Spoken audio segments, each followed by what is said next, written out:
महाभारत की कथा भगवान श्री कृष्ण के बिना अधूरी है। ऐसा ही एक प्रसंग है भगवान श्री कृष्ण और शिशुपाल का।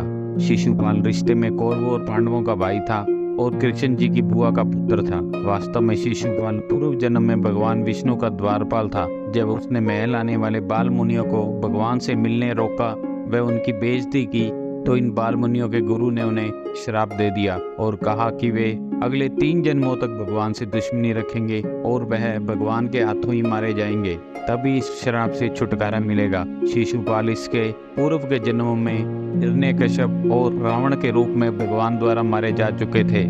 यही उनका तीसरा जन्म था। जब शिशुपाल का जन्म हुआ तो वह विचित्र था। जन्म के समय उसकी 3 आंखें व 4 हाथ थे। यह देखकर शिशु के माता पिता बहुत चिंतित हुए। उन्हें लगा उनके घर में कोई राक्षस पैदा हुआ है। इस भय से उन्होंने शिशुपाल को त्यागने का फैसला किया। लेकिन तभी आकाशवाणी हुई कि बच्चे का त्याग न करें। समय आने पर इस बच्चे के अतिरिक्त आंख व हाथ गायब हो जाएंगे। लेकिन इसके साथ यह भी आकाशवाणी हुई कि जिस व्यक्ति की गोद में बैठने के बाद इस बच्चे के आंख वे हाथ गायब होंगे वही व्यक्ति इसका वध करेगा। आकाशवाणी से माता पिता की चिंता तो चली गई, लेकिन उनके वध की चिंता सताने लगी। समय तेजी से बीतने लगा। एक दिन श्री कृष्ण अपनी बुआ के घर आए। वहाँ शिशुपाल को देखकर उनके मन में स्नेह जागा और उसे अपनी गोद में बिठा लिया। गोद में बिठाते ही शिशुपाल की अतिरिक्त आंख व हाथ गायब हो गए। माँ बाप खुशी से उछलने लगे। तभी उन्हें आकाशवाणी याद आ गई। उन्हें शिशुपाल का वध सताने लगा। कृष्ण जी की बुआ ने उनसे कहा कि वे शिशुपाल को जीवन दान दें और उनका वध न करने का वचन दें। लेकिन भगवान न तो अपनी बुआ को दुख देना चाहते थे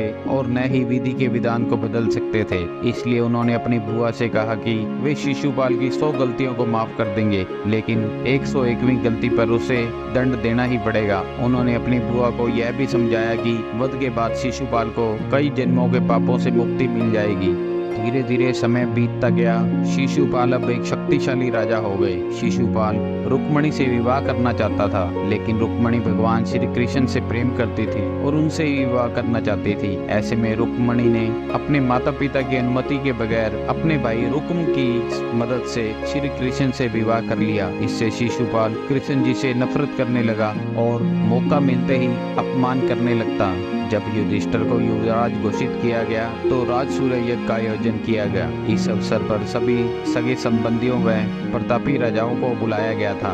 इस मौके पर वासुदेव, श्री कृष्ण व शिशुपाल भी आमंत्रित किए गए थे। जब युधिष्ठिर ने भगवान श्री कृष्ण का आदर सत्कार करते हुए उन्हें बैठने के लिए सिंहासन पेश किया तो यह बात शिशुपाल को रास नहीं आई और वह अपने आसन पर खड़े होकर इसका विरोध करने लगा।